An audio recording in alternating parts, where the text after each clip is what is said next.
यसो आलु बस्ने काम त्यति नै मेरो। के बनाउनुहुन्छ? यसो कचियाहरू, कोदाल चपराहरू अदब गर्छु पिठोमै भन्दाखेरि। हामीले मान्छे हुँदैन, एउटा बल्ल आछ सिलङबाट यसपालि 2 वर्षमा झन्डै उहाँ बितेछ।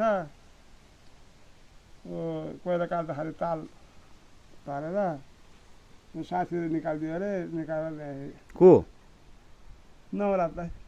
को नवराज भने? हजुर। अनि यो बालीमा हो कि पैसोमा? कोही पैसामा, कोही बारीमा छ।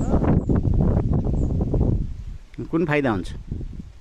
फाइदा कतिकै हो।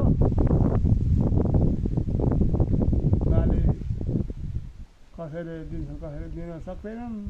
धानीको मात्रै बनाउनु भएन, गरिबको पनि बनाउनु पर्यो।